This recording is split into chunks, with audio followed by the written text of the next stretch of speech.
The corridor wasn't meant for people anymore. That much was obvious from the way the lights flickered like they were arguing with themselves about staying alive. A maintenance drone, half asleep or half dead, rolled past me and gently bumped into the wall, as if even it had lost interest in doing its job properly. I checked the map on my wrist display for the 5th time, hoping it would suddenly apologize and admit it had been wrong all along. It didn't. Great, I muttered. Lost in space, again, very original. I took another step forward, then stopped. Someone was standing at the far end of the corridor. At first, I thought my eyes were just inventing company to cope with the loneliness.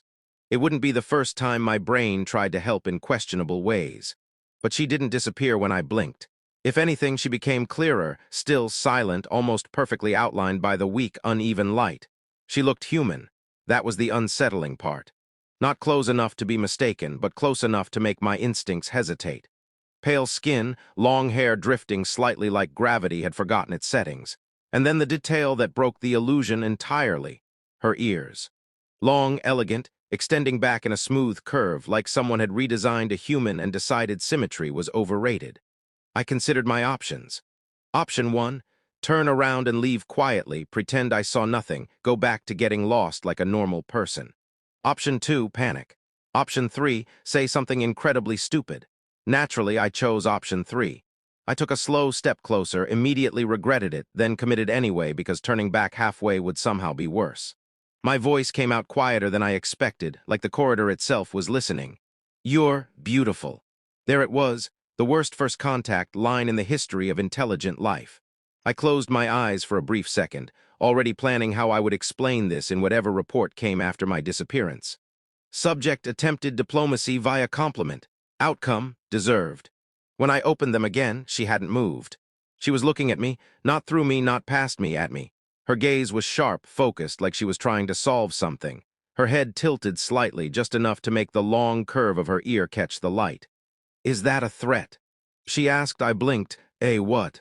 A threat, she repeated calmly. A verbal precursor to aggression. I stared at her, then let out a short, disbelieving laugh before I could stop myself. No, definitely not.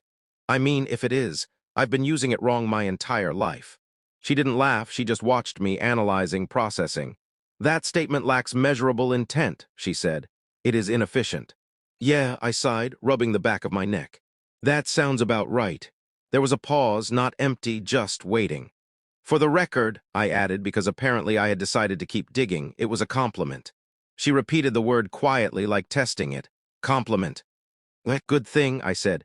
Usually, not always. Sometimes it backfires, like now. This might be one of those times. Another pause, then very slightly something changed in her expression. Not a smile, nothing that obvious, but a shift. A fraction softer. You are not behaving as expected, she said. I let out a breath. You have no idea how often I hear that. The drone behind me bumped into the wall again, with a soft, defeated clunk. For the first time since I'd arrived on this station, I didn't feel alone. And strangely enough, neither did she. I told myself I wouldn't come back. That lasted exactly 4 hours. By the time I found the same broken corridor again, I had already rehearsed at least 6 different opening lines, all significantly less embarrassing than the last one. Naturally, I forgot every single one the moment I saw her. She was there, same place, same stillness, like she hadn't moved at all. Okay, I whispered to myself, new strategy, say something normal, be a normal human.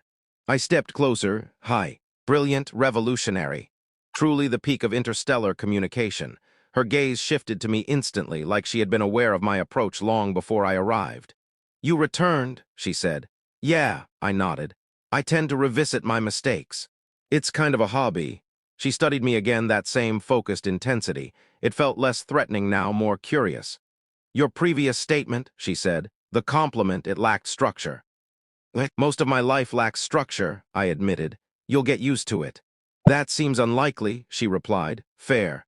I leaned casually against the wall, immediately regretting it when something behind the panel hummed in a way that suggested I had just activated. Or offended. Something important. I stepped away quickly. Still figuring out what not to touch, I muttered. She watched the entire thing like it was a fascinating experiment. You demonstrate repeated inefficiency, she said. And yet, I smiled, I keep surviving. Barely, but it counts. There was a pause, then she did something unexpected. You are acceptable, she said. I blinked. I'm sorry, was that your version of a compliment? She hesitated just for a fraction of a second. Yes. I let out a laugh before I could stop myself. Wow, I feel honored, truly. I'm going to write that down. She frowned slightly. That was not the intended reaction. No, no, I said quickly. It's good, it's just different. Different, she repeated quietly. For a moment, neither of us spoke. The silence wasn't awkward this time, just shared. Then I noticed something. You're alone here, I asked. Her expression shifted again, that subtle tightening I was starting to recognize. Yes. No backup, no hidden army, no dramatic reveal where I get surrounded. No. Good, I nodded, because I left my heroic speech at home. She tilted her head slightly. You rely on humor during uncertainty. Yeah, I said. It's either that or panic. Humor's more socially acceptable. I do not panic. Must be nice. Another faint shift in her expression. If I didn't know better, I'd say she was learning. I have attempted to analyze your behavior, she said. It does not align with survival-focused logic. Correct, I said. That's kind of our thing. Why did you return? The question landed heavier than the others. I shrugged, looking down the corridor, then back at her. Because you didn't walk away. She went still. Something passed between us then, something quiet but undeniable. A soft mechanical sound broke the moment. One of the dead panels along the wall flickered to life, casting a thin line of light across the floor. Her head turned sharply toward it. That is not normal, she said. Yeah, I nodded slowly. I was just starting to enjoy the part where nothing tried to kill me. The light flickered again. This time it stayed on. Somewhere deeper in the station, something woke up. She looked back at me, her expression no longer just curious. You should not be here, she said. I gave a small, nervous smile. Bit late for that advice, isn't it? For the first time, she stepped closer. And this time she didn't stop halfway. The station didn't wake up all at once. It stretched into awareness, one system at a time, like something remembering it was supposed to be alive. Lights stabilized. Panels sealed. A low hum settled into the walls, steady and deliberate. Okay, I said under my breath. This feels official. I don't like official. She was already moving, her focus sharpened into something precise. They have found me. I repeated, because they never means friendly neighbors. She didn't answer immediately. That was answer enough. A thin beam of light swept across the corridor, scanning. I instinctively stepped back, pressing myself against the wall. If that thing asks for identification, I whispered, I'm going to fail impressively. Remain still, she said. I am incredibly still. This is my best skill. The beam passed over us. For a moment, nothing happened. Then the wall ahead unfolded, seamless metal separating into geometric shapes. A structure emerged, smooth, silent, unmistakably not designed for human comfort. I exhaled slowly. That looks expensive and judgmental. They will attempt retrieval, she said, and evaluation. Evaluation sounds worse. It is. The structure emitted a soft tone, almost polite. Non-compliant variable detected, a voice said, calm and distant. I raised a hand slightly. Hi, I'd just like to say I'm extremely compliant, very easygoing, big fan of not being evaluated. No response. Worth a try, I muttered. She stepped forward, placing herself between me and the construct. You should leave, she said quietly. I stared at her. You just told me not to be here 5 minutes ago. Now you're protecting me? That's a fast character arc. This is not your conflict. Feels like it is now. The construct shifted, light intensifying. Return, it said to her. She didn't move. I cannot, she replied, a pause, then deviation confirmed. I leaned slightly toward her. Just out of curiosity, how bad is deviation confirmed? She didn't look at me. Irreversible. Okay, I nodded. So we're fully committed, good to know. The air changed, not violently but decisively. Systems recalibrating, options narrowing. I stepped forward, stopping beside her. You know, I said, statistically, this is the worst decision I've made. Yes, she said. Not even top 3, I added, but definitely memorable. Something flickered across her expression, familiar now, almost human. The construct adjusted again, its light faltering for a fraction of a second. Anomaly increasing, it said. I frowned. Wait, that's new. Am I the anomaly or is it you? Yes, she answered. Great, love that for us. The hum in the walls shifted, unstable now, not failing, conflicted. You altered your response patterns, the voice said to her. She hesitated, then spoke. Yes, cause. She looked at me. For a moment I thought she wouldn't answer. Then simply connection. Silence followed, not empty processing. The light dimmed just slightly. Unquantifiable, the voice said. Welcome to my world, I whispered. The construct paused longer this time, as if caught between two outcomes. Then slowly the light retracted. Observation protocol engaged, it said. Deviation tolerated. I blinked. Tolerated? That's surprisingly generous. The structure folded back into the wall, seamless again. The hum of the station softened, no longer oppressive. I let out a breath I didn't realize I'd been holding. So, we're not dead. No, she said. Big win. We stood there for a moment, the silence returning, but different now. Does this mean they're just watching? I asked. Yes. I nodded. That's slightly uncomfortable, but I've had worse. She turned toward me fully now. You remained, she said. Yeah, I shrugged. Turns out I'm bad at leaving things unfinished. That is inefficient. Maybe, I said, but it worked. Another pause, then carefully, like she was still learning the shape of it, she said, Your presence improves my state. I smiled. See, that's a compliment. I am improving, dangerously fast. For the first time, she almost smiled. The station lights steadied above us, no longer flickering, no longer uncertain. I looked down the corridor, then back at her. So, I said, what now? She considered the question, then answered with quiet certainty. We continue. I nodded. Yeah, that sounds good. And this time, neither of us even thought about walking away. The station stopped pretending to be abandoned. Doors opened when we approached. Systems responded before we touched them. Even the half-dead drone that used to bump into the wall now followed us at a respectful distance, like it had suddenly remembered it had dignity. Great, I said, glancing back at it. Now it works. Where was this energy before? It is adapting, she said. Yeah, I nodded. Story of my life lately. We moved deeper into the station, not because we had a map, but because the station seemed to be guiding us. Panels lit up ahead, pathways forming in soft lines of light. Still watching? I asked. Yes. I looked up.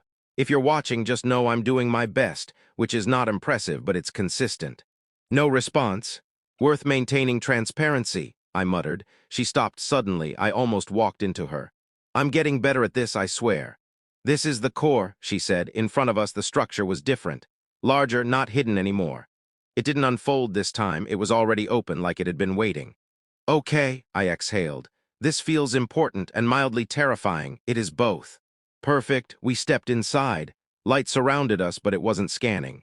Not exactly. It felt attentive.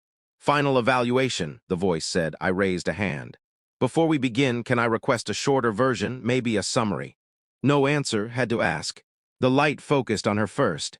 Deviation persists, it said. Yes, she replied. Clarify intent. She didn't hesitate this time. I choose it. The light shifted to me. I straightened slightly. High again. Non-native variable, it said. Influence detected. Influence sounds better than problem, I said. I'll take that. Clarify function. I paused. A few days ago, I would have made a joke and left it there. Deflected, avoided, moved on. Now I took a breath. I stayed, I said. That's my function, I guess. The light pulsed once. Insufficient. Yeah, I nodded. Working on it. I glanced at her, then back at the light. I stayed because she didn't walk away, I continued. And because, for the first time, that actually mattered more than leaving. Silence not empty, processing. Then the light expanded, surrounding both of us. Connection verified, it said. I blinked. That sounds official. Integration possible. I frowned. Define integration. She answered quietly, coexistence. I looked at her. That doesn't sound terrible. It is unknown. I smiled slightly. You're getting used to unknown. Yes, me too, I admitted. The light softened. Conditions accepted, it said. Observation concluded. I let out a breath. That's it. No dramatic twist, no last-minute danger. No. I looked around. I was emotionally prepared for at least one more problem. She stepped closer. You adapted, she said. Yeah, I nodded. Turns out running away all the time gets repetitive. You remained. I did. A small pause. Your behavior is no longer inefficient, she added. I grinned. That might be the nicest thing anyone's ever said to me. She almost smiled again. The station lights shifted, no longer cold, no longer uncertain, just steady. I glanced down the corridor, then back at her. So we're staying. I asked. For now, she said. Good, I replied. I was just starting to like it here, questionable lighting aside. The drone rolled past us smoothly this time. No collisions, no hesitation. I watched it go, then looked at her again. "You know," I said, "if you had walked away that first time, this would have been a very short story." She tilted her head slightly. "But I did not," she said. "Yeah," I smiled. "Best outcome." We stood there not as strangers, not as anomalies, just together. And for once I didn't feel like I was lost, not even a little.